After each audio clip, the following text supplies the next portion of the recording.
Very good morning and welcome to Standpoint. Yeah, good morning to you, Moses Ben.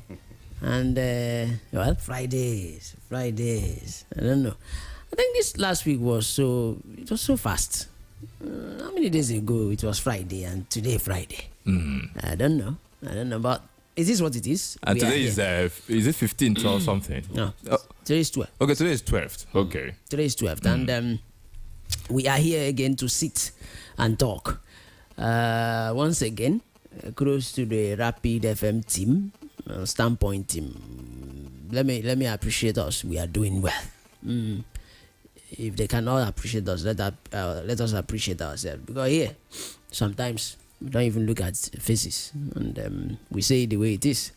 That is it. Just like today's topic. And okay, when we get there, definitely I will talk more, because I saw people dancing and singing a song that I will sing on air. I will sing the song on air. Was it in their dialect or in English?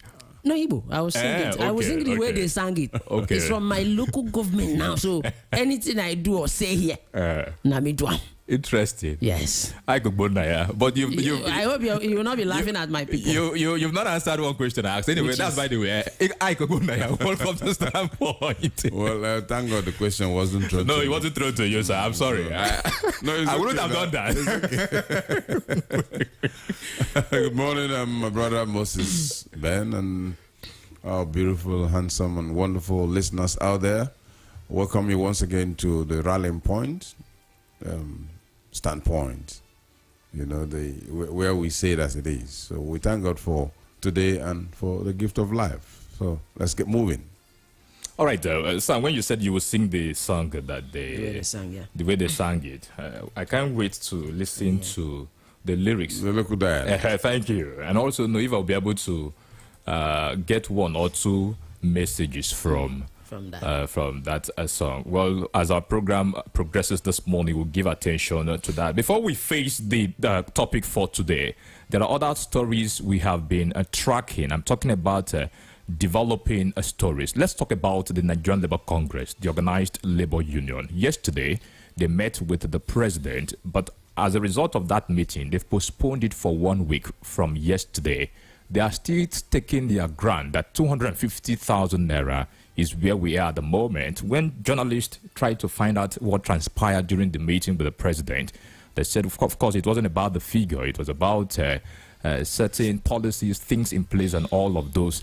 But, gentlemen, the continuous postponement of this agreement, it's something else. Already, the labor union have taken their grants to say that, look at, the previous minimum wage expired on the 18th of April. So the federal government now, whatever they will be coming up with as the new national minimum wage, will be effective from April down to May, June, and July. But is this not frustrating the efforts of the Nigerian labor unions?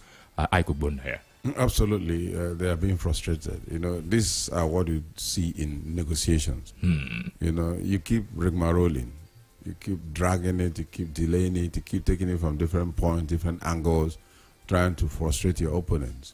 These are the dynamics of negotiation, as far as I'm concerned. Somehow, it's like taking labor back to the drawing table. All right.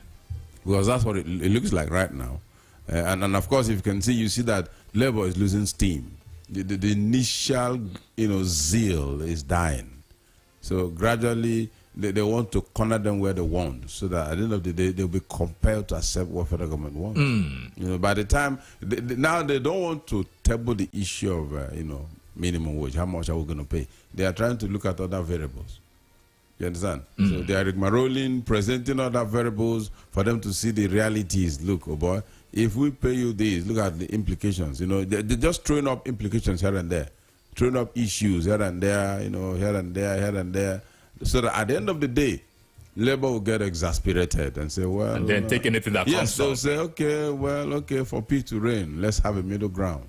That's just what federal government is doing. So I want to appreciate the man or whoever is negotiating on the side of federal government. The skills they are quite all right. It's just trying to get labor exhausted. So that you get to the point that the point of no option. Yes. Another alternative. Just to get you exhausted. Once you're exhausted, federal government is home and dry.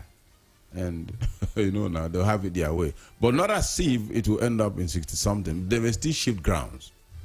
On the side of the government. Yes, federal government may still shift ground, for let it not look like they insisted on that 62,000 naira. So they may still shift ground, but I don't see, of course, Labour parting home with 200,000 or 250.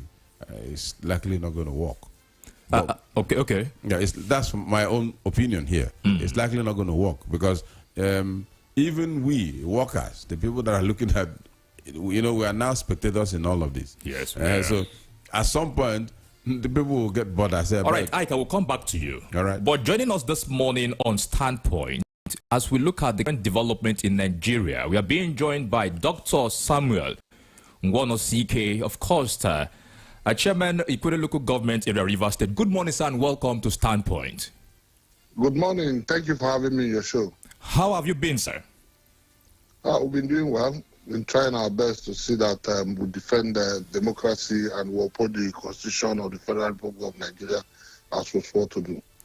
All right, interesting. Since you've observed that, let's kick off from that particular place where you've landed. The President, Bola Tinubu, stated that his administration instituted the suit because of the unwavering belief that Nigerian citizens must have relief, and yesterday's judgment will ensure that it would be only those local officials elected by the people that will control the resources of the people. It's been a long walk from when the clamor and demand for full autonomy of the local government area started up until yesterday that the Supreme Court decided the end of the struggle. As one who has served as the chairman of a local government council, what do you make of this development? Honorable Samuel Nwonosike.